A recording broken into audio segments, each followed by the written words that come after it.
Be grateful for what you have. We've heard this phrase 1,000 times. It appears in self-help books, in lectures, and in the advice of our elders. But honestly, do you truly feel it? Most of us try to practice gratitude as a mental exercise. We mumble in our minds, I am grateful for a roof over my head, for a job, for my family. But then what? The emotion remains flat, and life seems to go on unchanged. Superficial, emotionless gratitude is like a seed sown on concrete. It will never sprout. So, where is the secret? How do we transform gratitude from a hollow cliché into a power capable of creating real miracles in our lives?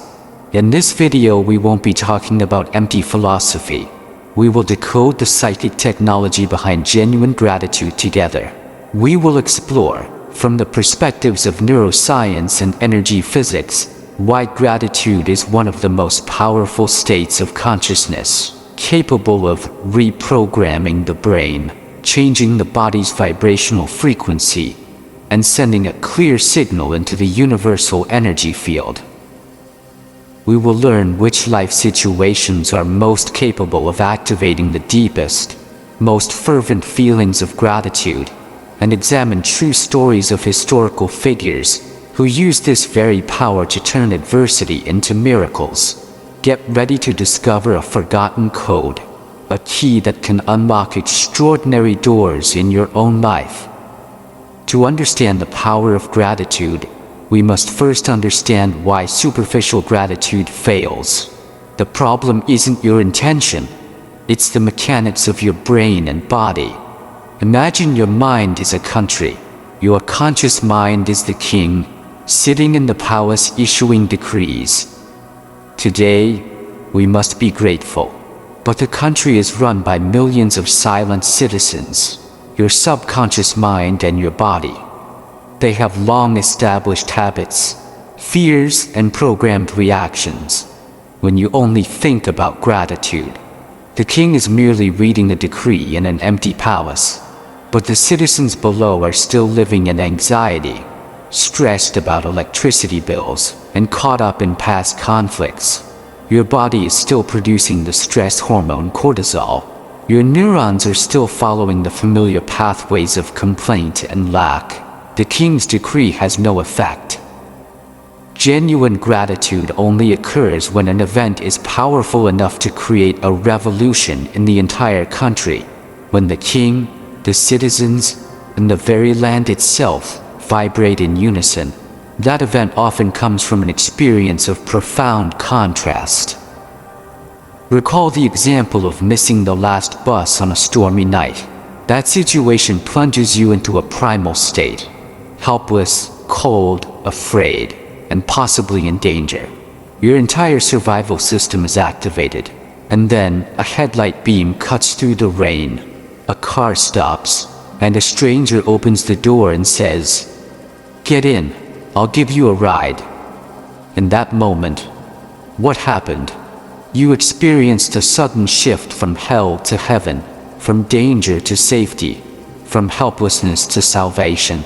This contrast is so powerful that it shatters all your usual thought patterns. The feeling of gratitude at this moment is not a thought. It is a biochemical wave surging up from the depths of your being. Your body stops producing cortisol and starts releasing oxytocin, the hormone of connection, and dopamine, the hormone of reward. The entire country of your mind, from the king to the citizens, unanimously cheers for the one who saved you. That is the gratitude that has power.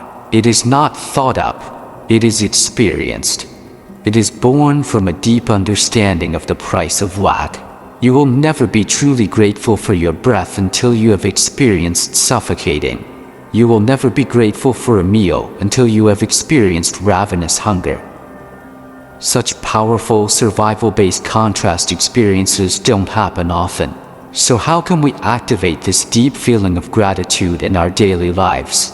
The answer is, by learning to recognize and contemplate the favors that carry an invisible cost or sacrifice, which we often overlook.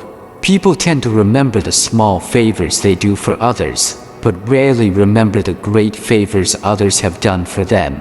True gratitude comes not from receiving a gift, but from understanding the price someone else paid to give you that gift. These favors are not ordinary transactions. They are acts of sacrifice, where a person has voluntarily borne a cost to bring you a benefit. Contemplating these invisible costs is the way to activate gratitude from the very bottom of your heart. When genuine gratitude is activated, it's not just an emotion. It creates a measurable physical and energetic transformation, an internal miracle. Let's turn back to science. The HeartMath Institute has proven that when we experience deep positive emotions like gratitude, our heart rhythm shifts from a chaotic state to a smooth, harmonious pattern called heart coherence. When the heart is coherent, it sends a powerful and stable signal to the brain, like a gentle mother soothing a crying child. This signal will turn off the brain's alarm system. It calms the amygdala, the fear center, helping you exit the fight or flight mode. Activate the prefrontal cortex. This is the CEO of the brain, responsible for clarity, problem solving, and creative thinking. When activated, you see problems clearly and find solutions you couldn't see before. In other words, genuine gratitude is the biological switch that helps you shift from survival mode, fear, reaction to creative mode, peace, clarity. This is the first and most fundamental miracle. You are facing difficulties, you're stuck, your mind is in turmoil. If you can find one single thing in your life to be deeply grateful for, to activate that state of heart coherence for even a few minutes, you will instantly change your biochemical state. You will calm down, and from that calmness, a solution, a new door will appear. Gratitude doesn't eliminate the problem, but it elevates you to a state of consciousness high enough to overcome it. The power of gratitude doesn't stop at changing your internal state. It is also a force capable of changing external reality. Let's look at true stories where gratitude became the catalyst for extraordinary miracles. Consider the famous story in the Bible about the multiplication of the loaves. Before performing the miracle, when faced with a hungry crowd of thousands and only a few loaves of bread and a couple of fish, what did Jesus do? He didn't complain about the scarcity. He didn't worry. His first act was to look up to heaven and give thanks. This is not a random detail. This is a code. By giving thanks, he shifted his own consciousness and that of those around him from a scarcity consciousness to an abundance consciousness. He was grateful for what he had, no matter how little. From an energetic perspective, this act broadcasted a vibrational signal of abundance into the quantum field. Instead of observing and reinforcing the reality of hunger, he used gratitude to observe and collapse the wave function of satiety. As a result, a miracle of abundance occurred. The bread and fish multiplied enough to feed thousands with leftovers. Gratitude turned the impossible into "it is done." This story is not just a religious miracle. It is a demonstration of a universal principle. Look at the lives of great historical figures who faced unimaginable adversity. Nelson Mandela was imprisoned for 27 years in a harsh prison. Most people in that situation would have drowned in bitterness, resentment, and despair. But Mandela chose a different path. In his autobiography, he wrote about how he found gratitude in the smallest things: a ray of sunshine, a conversation with a fellow inmate, or even the kindness of a prison guard. Instead of focusing on what he had lost, he was grateful for what he had left. This gratitude was not a weak form of self-comfort.